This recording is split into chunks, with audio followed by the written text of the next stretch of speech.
전령이 가서 다윗에게 이르러 요압이 그를 보낸 모든 일을 다윗에게 아뢰어 이르되 그 사람들이 우리보다 우세하여 우리를 향하여 들로 나오므로 우리가 그들을 쳐서 성문 오기까지 미쳤더니 활 쏘는 자들이 성 위에서 왕의 부하들을 향하여 쏘매 왕의 부하 중 몇 사람이 죽고 왕의 종 햇사람 우리아도 죽었나이다 하니 다윗이 전령에게 이르되 너는 요압에게 이같이 말하기를 이 일로 걱정하지 말라. 칼은 이 사람이나 저 사람이나 삼키느니라.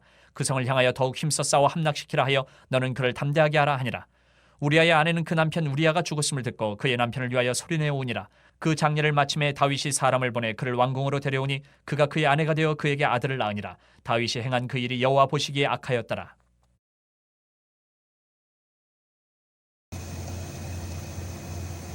할렐루야. 3월 5일 목요일 순서입니다.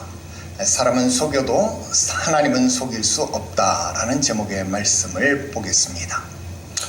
사무엘하 11장은 다윗의 죄가 마무리되는 장면으로 이어지고 있습니다. 우리아는 전사했습니다. 요압은 이 전황을 보고할 사자를 보냈습니다. 다윗은 자신이 생각한 대로 계획한 대로 상황이 잘 정리되었다고 생각을 했을 것입니다. 바세바는 남편을 위해서 애곡한 후에 다윗의 아내가 되었고 아들을 낳았습니다. 겉으로 보기에 모든 것이 잘 마무리되었습니다. 그런데 오늘 본문의 마지막 구절이 이렇게 기록되었습니다. 다윗이 행한 그 일이 여호와 보시기에 악하였더라. 여러분, 이 한 문장이 오늘 본문의 핵심입니다. 사람은 속일 수 있어도 하나님은 속일 수 없다는 것입니다. 본문의 말씀을 보겠습니다. 첫 번째로 죄가 아주 치밀하게 포장되었습니다. 요압은 사자에게 혹시 왕이 성 가까이 간 것에 대해서 화를 낼 경우에 대비해서 우리아의 죽음을 함께 보고하라고 지시합니다. 다윗 역시 분노하는 척하면서 칼은 이 사람이나 저 사람이나 다 삼키는 것 아니냐, 그렇게 말합니다. 모든 것이 마치 짜고 치는 고스톱처럼, 모든 것이 아주 자연스러운 전쟁의 희생처럼 포장되었습니다. 계획은 성공한 것처럼 보입니다. 죄는 언제나 자신을 합리화했고 상황을 그럴듯하게 꾸몄습니다. 그러나 포장된 외형이 진실을 바꾸지는 못합니다. 사람의 눈은 가릴 수 있습니다. 바세바도 연극을 하는 것인지는 모르지만 바세바는 남편을 위해서 소리내어 울었습니다. 애곡했습니다. 장례의 절차가 지나고 다윗은 그녀를 궁으로 데려왔습니다. 사회적으로 흠잡을 이유가 없습니다. 왕의 권위와 시간의 흐름이 모든 것을 정리해 주는 것처럼 보입니다. 사람들 눈에는 문제없이 넘어간 그런 사건처럼 보였을 것입니다. 그러나 우리 인간의 시선이라는 것이 무엇입니까? 한계가 있습니다. 제한적입니다. 우리는 겉을 보고 외형만 볼 수밖에 없습니다. 결과만 볼 수밖에 없습니다. 그러나 하나님은 외형을 보고 결과를 보시는 분이 아닙니다.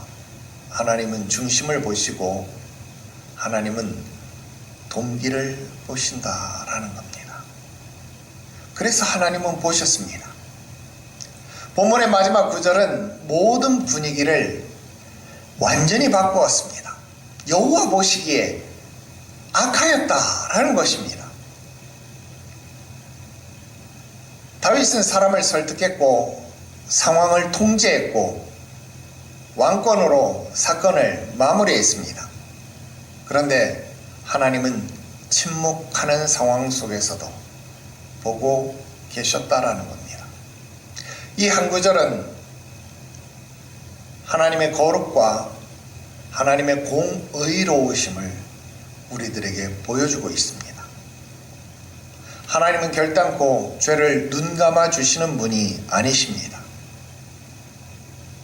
사람의 계산과 사람의 권력, 시간의 흐름으로도 하나님의 판단을 피할 수 없습니다. 지금 당장 다윗이 아무런 판단을 받지 않는 것처럼 보이기에 여러분, 하나님이 다윗에게 좀 너무 관대한 것 아니요? 다윗도 굉장한 아픔을 겪어야 했습니다. 결론지어 말씀드립니다. 사람은 속일 수 있습니다. 상황을 조작할 수도 있고, 말을 바꿀 수도 있고, 겉모습을 꾸밀 수도 있습니다. 그러나 하나님은 속일 수 없습니다. 이 사실은 두 가지 의미를 가집니다. 하나는 두려움입니다.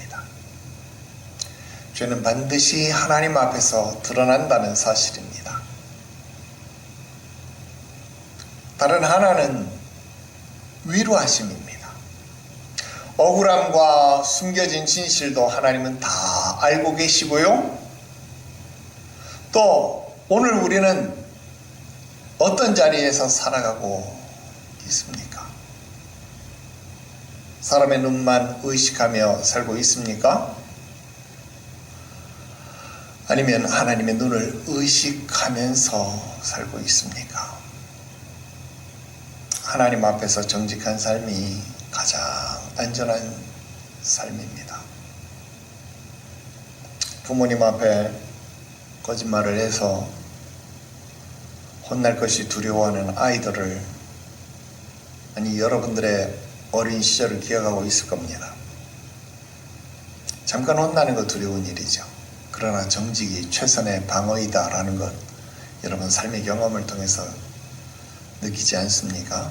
하나님 앞에 정직한 삶이 가장 안전한 삶입니다. 하루속히 깨닫게 되시기를 주 예수의 이름으로 축원합니다. 기도 드립시다.